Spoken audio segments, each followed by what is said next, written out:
Hello and welcome back to the training on the Sprockets database. At this point in the training, we've given you a brief introduction to what the database is,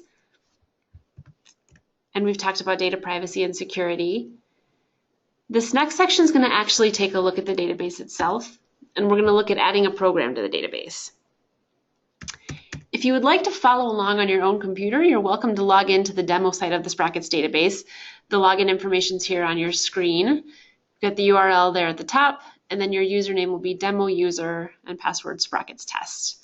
And that'll let you see the same screens that I'm looking at, but you can actually interact with them, add your own programs and participants, get a little bit more of a feel of how the database works.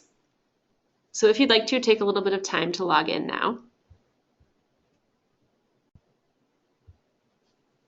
And here's what you'll see when you first log into the Sprockets database. You'll land on this home page, and you'll have a navigation bar here along the left showing you all the different things that you can do in the database. And in this training, we're going to cover all of those tabs in a little bit more detail. What we're focusing on in this section of the training is adding new programs and activities to the database. So that's going to be on 3 different tabs in the database: groups activities here, individual activities, and events. So there's 3 different kinds of activities you can add into the database. Groups activities are going to be the majority of activities that are going to be tracked in the Sprockets database. That's going to be any youth program where you have a group of youth enrolled at the start of a program session, you have a set schedule where you're expecting youth to attend, and you want to go in and mark them present or absent every day. Again, that's going to be the bulk of youth activities.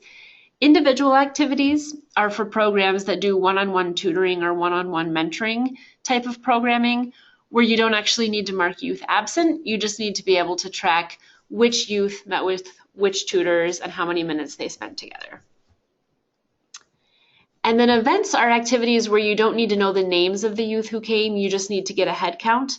So if you do something like an open mic night or a community outreach event where all you really need to know is that we had 50 youth show up to this event, that's something that you would track as an event. But again, the majority of the time, you're probably going to be tracking a group of youth that's attending your program and wanting to mark present and absent. So we're going to focus on that for this section of the training. Setting up an activity is the same for all 3 types of activities. The only difference is in how you take attendance. So for this section where we're talking about setting up an activity, we're just going to focus on the Groups Activities tab. If you want to click on Groups Activities on the left, you'll see a list of all the activities that are happening right now during this session. An important thing to notice when you're looking at your group activities is this current term up here, which I'm going to highlight, which right now is set to June 1st of 2015 through May 31st of 2016. What that means is that the only activities that are going to show up here in my list down here are activities that are happening during that time period or activities where I haven't set up a time period for them yet. I can also use this toggle up here that says current term, switch it to all, and you'll see that that makes a lot more activities appear. I can see activities that happened in the past. But by default, your activity list is going to be only activities happening during what you've set as the current term. If you need to change the current term, you can do that on the Utilities tab on the left. So if you look at the left navigation bar and click on the Utilities tab, you'll see a feature called Set Service Term. And that'll show me again my current service term is set to June through May. If, for example, I was done with my summer programming, I'm really ready to focus just on the school year programming, I don't need to see those summer activities anymore, I could change my service term from starting in June to starting in, say, September. And then when I hit Set Term, it'll change my service term. And then when I go to Groups Activities, any of those summer activities will now be hidden. So that's an important thing to keep in mind, especially because any user at your organization who sets the service term for all the users at your organization. So it's a common help desk question that Wilder receives about the Sprockets database, is that it looks like your activity disappeared. It didn't actually disappear. Usually what happened is another staff person at your organization changed the current term to not include the dates of your activity. So you always want to check if it looks like your activity disappeared, what's the current term set to? If it doesn't include the date range of your activity, just go to Utilities, change that current term, and then you should be able to see your activity again.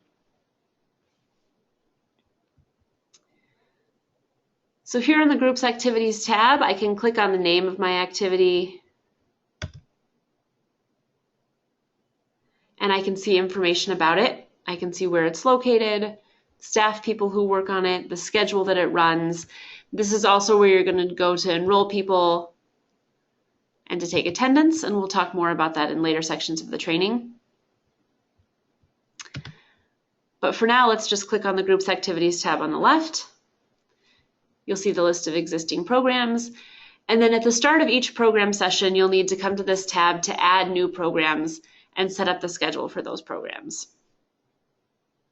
So to do that, to create a new program or a new activity, you'll want to go to the top and you'll see the tab called Add Activity, and click on that.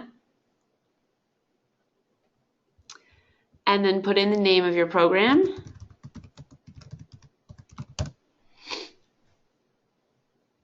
One thing that we do suggest is you want to set up a new program or activity for any time where you have a distinct group of kids.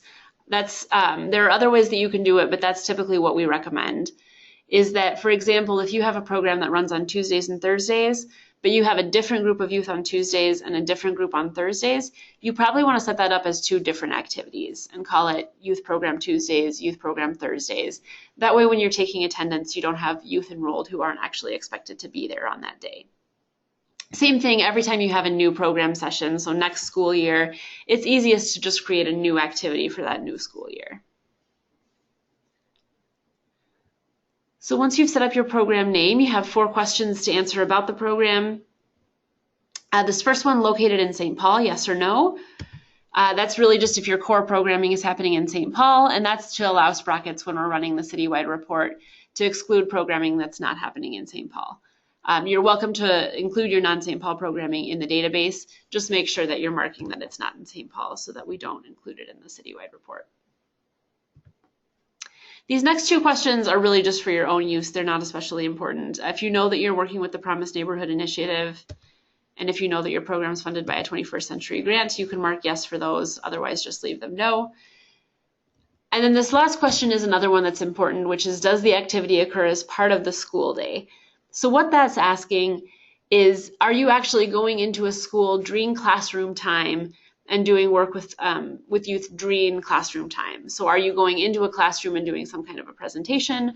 Are you taking youth out of class to do tutoring? Something like that is where you'd mark yes. If you're a more typical after-school program happening after school hours, you could be happening at a school, but after school hours, then you still want to mark no. So summer school programs, after school programs should all be marked no. Yes is just if you are doing some in-school programming that you want to track in the Sprockets database. And again, that's to allow Sprockets to take those programs out of our out-of-school time report. So you'll answer those 4 questions and then hit Save and Proceed.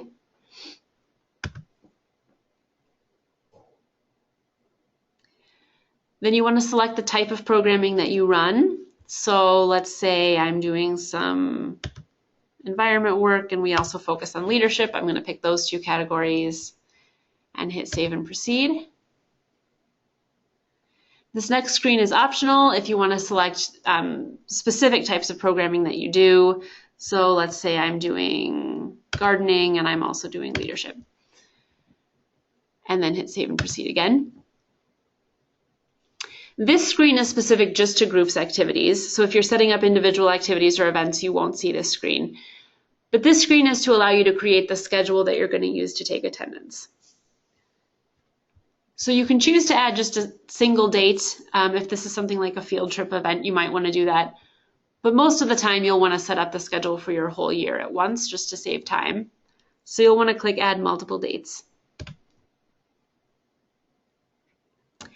And here I'm going to put in the start and end date of my program. So you can use the little calendar tool next to begin date if that's easiest. And let's say I'm starting at the beginning of the school year. We'll say September 7th. And then I'm going through the end of May. So beginning and end date of your program session. And then for each day of the week that you run, you want to put in a start and end time. So if I'm a Monday, Wednesday program that runs from 3 to 5, I click on Monday and put in 3 to 5, and Wednesday put in 3 to 5, and then hit add multiple dates. And now you'll see I've created a schedule for my program. So the database now knows what dates my program runs, what days of the week, and what times. And then here on this general info screen that we already saw, you can change any of the information that you just entered. So if I were to click edit up here next to location, I could change the name of my program. I could say, oh wait, actually we're not located in St. Paul. Any of those things that you've entered, you can change. You can also attach a location to your program. If I hit edit next to location, I can pick the name of the school or whatever site that I'm located at. And what that'll allow you to do is then when you're running reports, you can run reports for everything that's happening at the site where you work rather than having to run the reports program by program. Also down here next to staff, you can attach staff to your program. That's really great if you want to be able to track staff and volunteer hours. So if I click edit next to staff, I can choose a staff person and hit assign staff now to assign them. I can choose some support staff people. And then when you're done, you want to click return. And now you'll see the staff and volunteers who are attached to your program. So once you've attached staff and volunteers to the program, when you go in to take attendance for your youth, you'll also see your staff and volunteers on that list. And that'll allow you to take attendance for them as well. So you'll be able to track how many hours your volunteers spend with your youth. And then the last thing on this screen, which is an important one, is editing the schedule. So down here you'll see schedule. If you click that edit button, what you'll see is all the dates that we just added to this activity in our last step. So this is every Monday and Wednesday for the entire school year. Typically when you first set up an activity, you're going to want to come to this page and modify your schedule to take dates off the schedule when you're not going to be running. So a lot of times that's going to be winter break, spring break, school release days, any other days that you're expecting not to be running programming. You'll want to take those off the schedule so that it doesn't look like you are missing attendance. So I'm just going to scroll down here and take off some typical winter break dates. Let's say from December 21st through the beginning of January, we're going to be closed. I want to click next to all those dates that we're going to be closed, and then scroll back up to the top, and you'll see a button that says Delete Selected. Click on Delete Selected. It'll show you all those dates again just to make sure that you click the right dates, and you want to confirm that you're deleting them. And then it'll bring you back to your program schedule, and if I scroll down now, you'll see that those winter break dates aren't on there anymore. So it just goes right from December 16th to January 11th. And that'll be important when you're running attendance reports. You don't want it to look like you had really low attendance in December when actually you were just closed for the last 2 weeks. So if you take those dates off, then they won't be counted in your attendance reports. They won't be dragging your attendance down. So deleting dates is one thing you can do from this screen. Another thing you can do is change the time for specific dates. So if I'm normally a program that runs from 3 to 5, but one day in here we're going to do a special event and we're going to stay late, I can click time next to that day that we're going to be doing something special, and I can change the time. So instead of ending at 5, we're going to end at 7, let's say, and hit save and return. And now you'll see it shows up with a 7 o'clock instead of a 5 o'clock. So it lets you track your hours a little bit more accurately. And then the last thing you can do from this screen is you can add additional dates to your schedule. So I initially set this program up as running every Monday and Wednesday. But let's say we're going to do, early on, we're going to do a field trip on Friday. I can hit add dates. And here I want to just add a single date. There's just one day that's a little bit different. And I'm going to pick that Friday. Let's say the Friday, the second week of programming. And you'll want to put a start and end time for that special event and hit add single date. And then hit done. It'll bring you back to your schedule, and now you can see, in addition to all those Mondays and Wednesdays that I put in there, now there's also a Friday when we run. So that's a good way to add in special events, field trips, things like that that are different from your normal program schedule.